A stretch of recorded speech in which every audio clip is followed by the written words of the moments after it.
जैसे क्या होता है, इंटरनल रेट ऑफ रिटर्न है, अगर एक ईयर का आउटफ्लो और एक ईयर का इनफ्लो है तो क्या होता है, present future value divided by present value root में एन -1, ये जो फार्मूला दिख रहा है ये। और अगर तुम्हारा क्या होता है, अगर multiple cash inflow and outflow है जो सिमिलर नहीं है, तो अप्रॉक्सीमेशन रेट निकाल लो, फिर उसके हिसाब से तुम क्या करो, एक हाई रेट ले लो, एक लो रेट ले लो, और उसके हिसाब से तुम निकाल लो और ये फार्मूला लगा देना। N P V with L D R, L D R plus N P V with L D R minus N P V L D R minus N P V H D R, मतलब already मतलब ये minus है लेकिन plus हो जाता है, into H R minus L R. फिर उसके बाद ये बोल रहा है कि अगर इक्वल एनुअल कैश इनफ्लो हुआ तो क्या करेंगे। अगर इक्वल एनुअल तो present value of outflow divided by annual cash लिखना। एनुअल कैश प्रेजेंट वैल्यू मत कर देना, गलती हो जाएगी। फिर उसके बाद देख लेना, जैसे यहाँ पे किए होते हैं, यहाँ पे आया 3.037, तो यहाँ पे देखो 3.037 तो 12% का है, तो ये हो जाएगा। इसमें देखो यार, P V I F A और पी आई प्रॉफिटेबिलिटी इंडेक्स होता है, पी आई का फॉर्मूला होता है पी आई, मतलब प्रेजेंट इनफ्लो ऊपर आ रहा है तो इसीलिए present value of inflow divided by present value of outflow. तो ये कंफ्यूज मत हो जाना यहाँ पे देख के। देखो यही 3 फार्मूला होते हैं।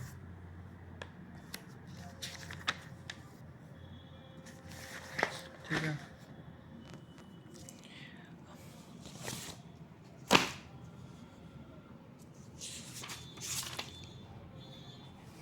अब जैसे कि ये क्वेश्चन दे रखा है,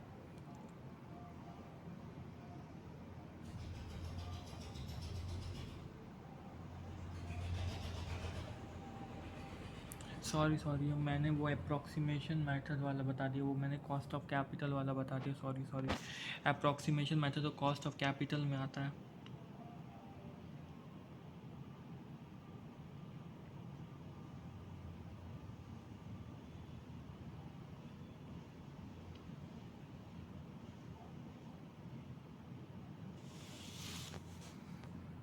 तुमने एक मानो 10% से कैलकुलेट किया,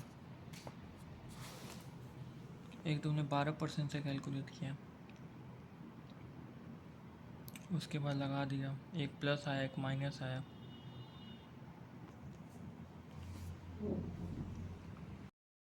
देखो यहाँ पे दे रहा है 2,50,000 फॉर 6 ईयर, मतलब यहाँ पे कैश इनफ्लो इक्वल है। तो एक बार वो वाला फार्मूला लगा के चेक करो, तो क्या 10 लाख भी डिवाइड बाई 2,50,000 की हो तो कितना आ रहा है, 4 आ रहा है, 4 आ रहा है ना। तो उसे टेबल से देखोगे, अगर मैं पीछे टेबल में जाऊँ, 4 एनओटी वाला, हाँ ये वाला 4 कितनी है, 6, ये 6 का है। अगर 6 में मैं 4 देखूँ तो क्या आ रहा है, 6 में अगर मैं 4 देखूँ, ये है 6 ईयर, और 6 में अगर मैं 4 देखता हूँ तो हाँ देखो 1.11 और 39, यही 4 आ रहा है, तो 12 और 13%। तो फिर उसके बाद से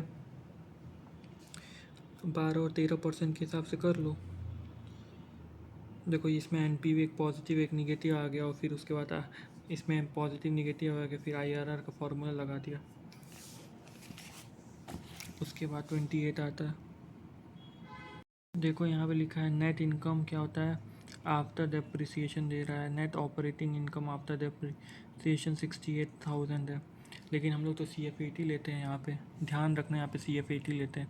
लेकिन जो भी लें 1 से 5 तक का तो इनकम तो सेम रहेगी, तो वही वाला फार्मूला लग जाएगा, P V outflow upon inflow. अब हम जानते हैं ई बी आई टी दे रखा है, लेकिन हमें तो आफ्टर डेप्रिसिएशन हमें तो इस सी एफ ए टी लेना होता है, तो उसमें से टैक्स माइनस कर दोगे, डेप्रिसिएशन ऑलरेडी लेस हो गया है तो ऐड कर दोगे उसको, तो सी एफ ए टी निकल जाएगा, और यही सी एफ ए टी है। तो ये C F A T discounting अभी नहीं की हो, यही सी एफ ए टी मतलब कैश फ्लो, तो इसको कर दोगे तो ये आ जाएगा, उसके बाद 2 रेट तुमको मिल जाएगी, फिर कर लोगे। देखो ये शायद थियरी वाला है कुछ, और उसके बाद एम आई आर आर आ रहा है, M I R R. M I R R क्या होता है, एम आई आर आर क्या होता है, जो कैश फ्लो होता है at the end of the project life, calculate the bonding cash flow and से, फिर MIR का formula compounding cash flow initial investment -1।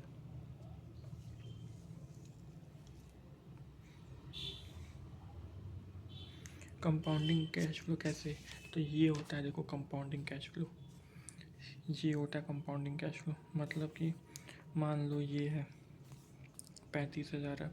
अब इसमें ना देखो, उसमें ना क्या करते, डिवाइड करते थे। अब तुमको क्या करना है, तुमको पहले तो प्रेजेंट वैल्यू निकालते थे, तो फ्यूचर वैल्यू में से डिवाइड करते थे फ्यूचर वैल्यू। अब तुमको फ्यूचर वैल्यू निकालना है, तो present value into one plus जो भी परसेंटेज होता है वो करना होगा, इंटू करना होगा, ये ध्यान रखना है। मल्टीप्लाई होगा, मल्टीप्लाई करके कंपाउंडिंग आ जाएगा, फिर कंपाउंडिंग को इनिशियल इन्वेस्टमेंट से करके आ जाएगा। Simple answer. देखो सबसे पहले 5 को तुम क्या करोगे, 1 कंसीडर करोगे, और 8 है तो इंटू करना है, मल्टीप्लाई करना है, तो 1.08, फिर इसको इज इक्वल टू दबाओगे तो इस तरीके से जाएगा। फिर उसके बाद जो ये अमाउंट है वो यहाँ पे लिखोगे, फिर उसको मल्टीप्लाई करोगे तो ये कंपाउंडिंग आ जाएगा। फिर कंपाउंडिंग कैश फ्लो को इनिशियल कैश आउटफ्लो से डिवाइड करके और इस तरीके से -1 कर दोगे तो 9.45 निकल आएगा। अब आता है 31, जो कि क्या है, मिसलिनियस है सब। पहले देखो यहाँ पे नेट प्रेजेंट वैल्यू और प्रॉफिटेबिलिटी इंडेक्स निकालना है। प्रेजेंट वैल्यू फैक्टर इतना दिया हुआ है, जिसमें मशीन की प्राइस 2 लाख दी हुई है, प्रोजेक्ट की 8 साल की है, एंड एक्सपेक्टेड सैलवेज वैल्यू 18,000। तो सैलवेज वैल्यू लिख दिया। या तो डेप्रिसिएशन में आएगा, मतलब जब CF80 निकाल लोगे तब, और एक एंड में। फिर उसके बाद annual operating cost of the machine is 2250 which is expected. अब ये बताया नहीं है कि यहाँ पे क्या होता है, डेप्रिसिएशन इंक्लूडेड है कि नहीं। तो पहले तो तुम डेप्रिसिएशन कैलकुलेट कर लो। डेप्रिसिएशन हो रहा है 22,750, और ऑपरेटिंग कॉस्ट ये मतलब इतना है, तो इतने में इतना तो इंक्लूडेड तो नहीं होगा, तो वो नॉट इंक्लूडेड है उसमें। तो इसको अलग से माइनस करोगे, उसको अलग से माइनस करोगे। जनरेट रिवेन्यू हुआ है इतना फॉर द 8 ईयर, और presently hospital outsource the earning commission 36,000 net of the taxes. Earning commission मतलब अपॉर्चुनिटी कॉस्ट, देखो नेट ऑफ द टैक्स है, मतलब आफ्टर टैक्स है, ये ध्यान रखना। एक बिफोर टैक्स होता है तो टैक्स से पहले अपॉर्चुनिटी कॉस्ट माइनस कर दोगे, एक आफ्टर टैक्स है तो बाद में माइनस करोगे। तो यही है कि 1,20,000 जो सेल्स थी, ऑपरेटिंग कॉस्ट निकालो, जो डेप्रिसिएशन माइनस की हो, फिर उसका टैक्स निकाल दोगे, फिर डेप्रिसिएशन जोड़ लोगे, फिर उसके बाद से अपॉर्चुनिटी कॉस्ट जो है कमीशन इनकम का वो माइनस करोगे, क्योंकि आफ्टर टैक्स लिखा है। और इसमें ऐसा नहीं है SLM की बेसिस पे ही करना है, क्योंकि WDV तो लिखा नहीं, तो बाय डिफ़ॉल्ट SLM मानेंगे। और क्योंकि अगर WDV लिखा रहता तो तुमको 1 2 3 ऐसे ऐसे करके करना, मतलब कि यही तुम्हारा लेकर के 1 से लेकर के 8 तक यही तुम्हारा क्या होता है, CF80 है, और आखिरी में जो तुम्हारा सैलवेज वैल्यू आ जाएगा तो इस तरीके से हो जाएगा। ईयर A और B दो मशीन है, तो replace the old machine and with a new automatic machine, दो मॉडल A और B आर अवेलेबल है। रिप्लेस करना है ओल्ड मशीन को और नया मशीन, उसके दो मॉडल अवेलेबल है। Same cost of 5 lakh each, 5 lakh each की इसकी कॉस्ट है। सैलवेज वैल्यू ओल्ड मशीन की 1 लाख रुपए है, सैलवेज वैल्यू 1 लाख रुपए मशीन की, तो सैलवेज वैल्यू 1 लाख रुपए, तो 1 लाख रुपए मशीन की सैलवेज वैल्यू है। उसी समय बेच देगा तो भाई वो बोलेगा कि भाई 1 लाख रुपए, दुकानदार कहेगा कि मैं तेरे को 1 लाख रुपए, 1 लाख कम करके दे दूँगा, ये मशीन मुझे दे दे। तो 5 लाख की कॉस्ट है, 1 लाख कम हो गया। उसके बाद यहाँ पे एक ये पॉइंट इंपॉर्टेंट है, देखो दी यूटिलिटीज़, वहाँ पे लिखा था salvage value of the old machine, the utilities of the existing machine purchase a additional cost to be 1 lakh, और परचेज बी का have to be replace new 2 lakh. मतलब न्यू यूटिलिटीज़ के लिए भी तुमने क्या करती है, परचेज़ की है। ए के लिए तुमने यूटिलिटीज़ परचेज़ की हैं 1 लाख की, और इसके लिए 2 लाख की। और यहाँ पे लिखा है जो salvage value of the old utilities, जो पहले की यूटिलिटीज़ थी लेकिन सिर्फ बी के लिए अवेलेबल थी, इसलिए इसमें से माइनस किया हुआ है, तो ये आ जाएगा। यहाँ पे तुम मिस्टेक किए थे, ठीक है। उसके बाद ना तुमसे बोल रहा है NPV, discounted pay back period और डिज़ायरेबिलिटी फैक्टर। डिस्काउंटिंग पे बैक पीरियड, डिज़ायरेबिलिटी फैक्टर का मतलब क्या होता है? पीआई होता है, प्रॉफिटेबिलिटी इंडेक्स। और एडवाइस करो which machine to be selected. Advice करना कौन सा मशीन सेलेक्ट होगा। ओके, तो सबसे पहले तो तुमको क्या करना होगा? तुमको सबसे पहले देखो, इसमें ना CF80 ऑलरेडी दे रखा है, CF80 ऑलरेडी दे रखा है सबका।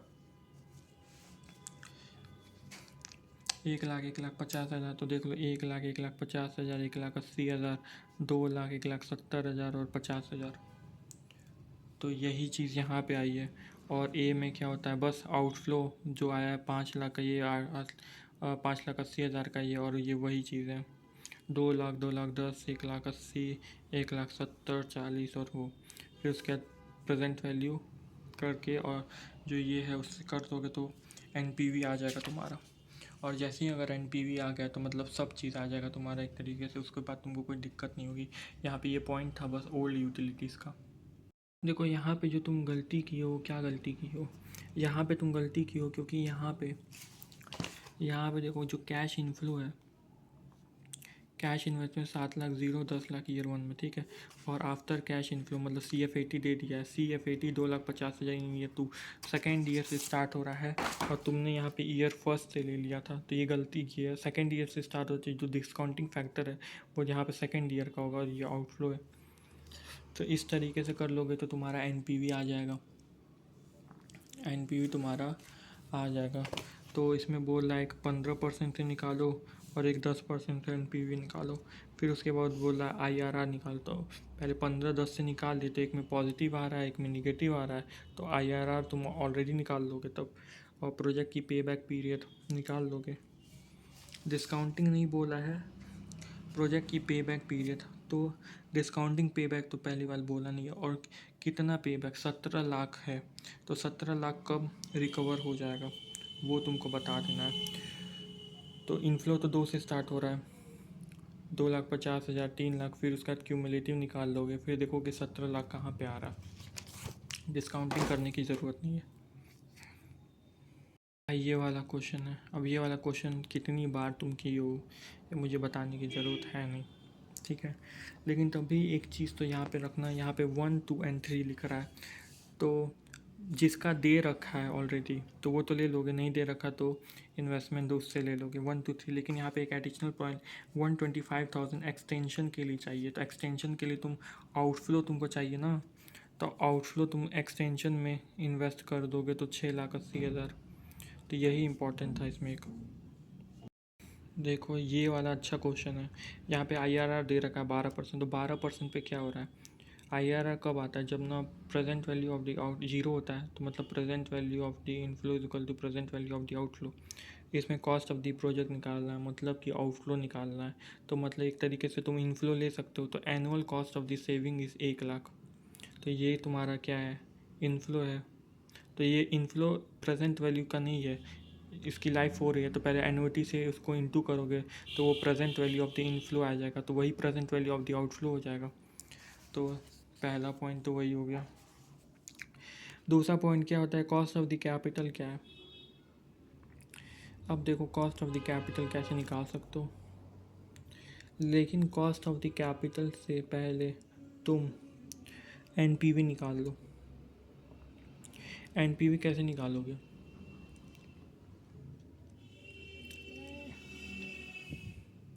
एनपीवी का एक शॉर्टकट फार्मूला तुमको याद हो तो होगा ये। देखो यार, पीआई का सारा शॉर्टकट फार्मूला और एनपीवी का शॉर्ट फार्मूला सब याद कर लो। तो PI-1 into outflow, PI-1 into outflow. तो मतलब सबसे पहले तुमको पीआई निकालना हो, तो present value inflow upon present value of the outflow. Present value of the outflow तुमको पता हुआ है, पीआई पता हुआ है, तो तुमको present value of the inflow पता चल जाएगा। तो इनफ्लो में से आउटफ्लो को माइनस कर दोगे तो एनपीवी आ जाएगा। या तुम ऐसे ही डायरेक्ट कर सकते हो, इस फार्मूले से भी लगा सकते हो, नहीं तो और नॉर्मल फार्मूले से भी P I present value of the inflow upon outflow से भी कर सकते हो, जिसमें तुमको एक ही मिसिंग है, present value of the inflow. फिर कॉस्ट ऑफ द प्रोजेक्ट क्या होता है? Cost of capital.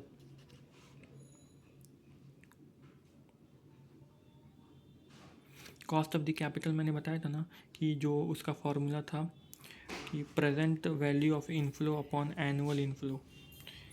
एनुअल है, present value of the inflow upon annual inflow है, एनुअल है, प्रेजेंट वैल्यू नहीं है ये। तो यहाँ पे तो तुम्हारा प्रेजेंट वैल्यू आया, तुमको तो एनुअल चाहिए, एनुअल इनफ्लो।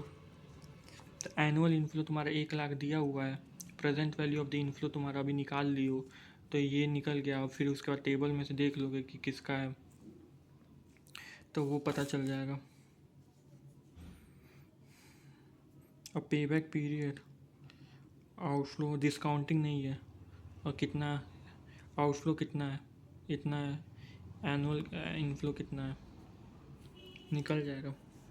अगर यही इनफ्लो अलग अलग साल का दिया रहता, मतलब 1 लाख 2 लाख 3 लाख, तो क्यूमुलेटिव करके निकाल देते। अगर सिर्फ पेबैक होता, डिस्काउंटिंग होता, तो discounting P F D F से इंटू करना पड़ता। तब देखो 36 27,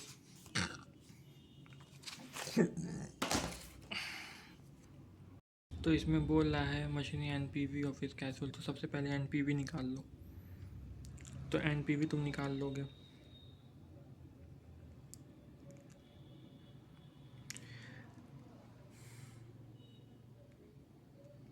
देखो सैलवेज हमेशा इनफ्लो रहता है, और अगर तुम किसी को, अगर तुम सर्विस करा रहे हो, तुम जा कर के गाड़ी तुम सर्विस करा रहे हो, तो सर्विस एक तरीके की क्या है, कॉस्ट हो गई ना। तो सर्विस तो एक तरीके की कॉस्ट है, ये बात ध्यान रखना, और फिर इसको सॉल्व कर लेना, तो सिंपल हो जाएगा ये सॉल्व। तो अब 37 है, और एक क्वेश्चन और है।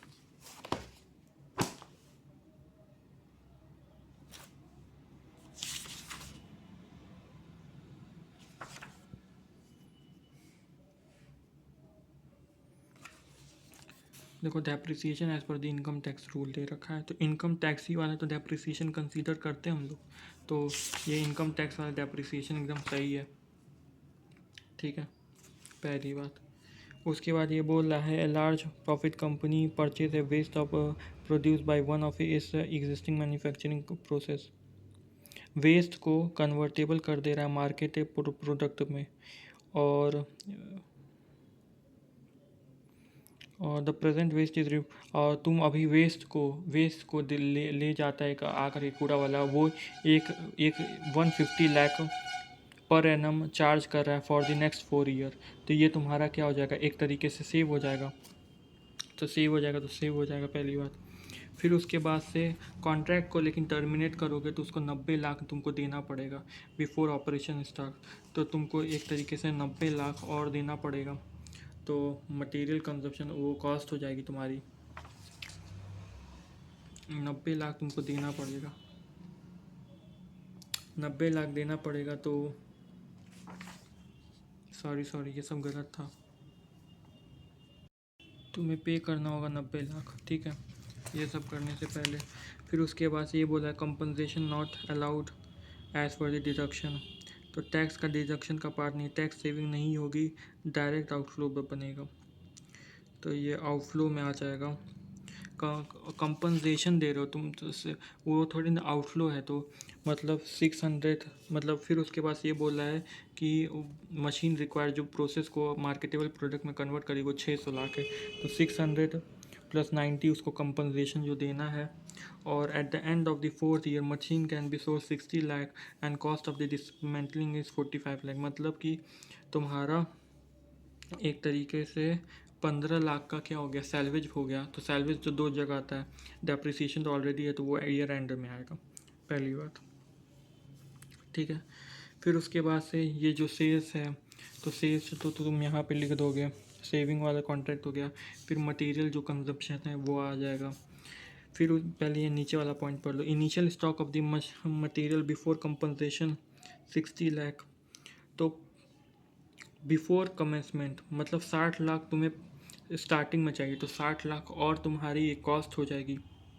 60 लाख तुमको स्टार्टिंग में चाहिए तो 60 लाख, फिर at the end of the year 1 2 3 मतलब ईयर एंड ईयर 1 से तुमको 165 लाख चाहिए, मतलब 100 लाख और चाहिए। तो 60 लाख ज़ीरो पे और 100 लाख और चाहिए होगा, नहीं 105 लाख और चाहिए होगा, सॉरी यहाँ पे 105 लाख होगा, गलती तो माइनस में गलती कर रहे हो, बताओ। फिर उसके बाद से ये बोल रहा है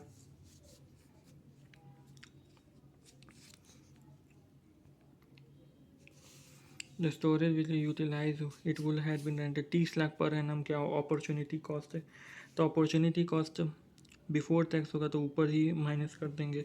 labour cost includes wages of 40 workers whose transfer will reduce the idle time of the 45 है।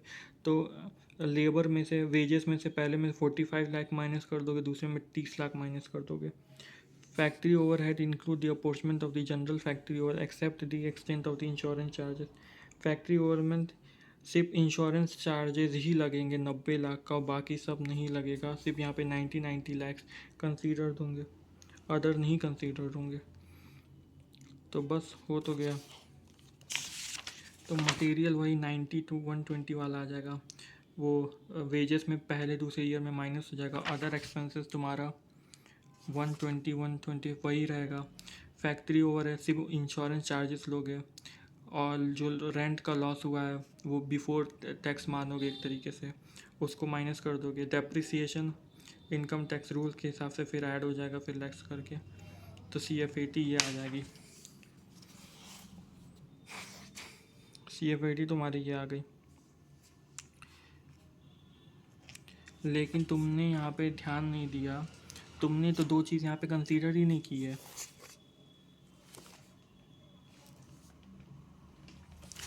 तुमने तो यहाँ पे दो चीज़ कंसीडर नहीं, देखो सिर्फ देखो आउटफ्लो में जो सिर्फ कंसीडर होता है, दो तीन ही चीज़ें कंसीडर होती हैं।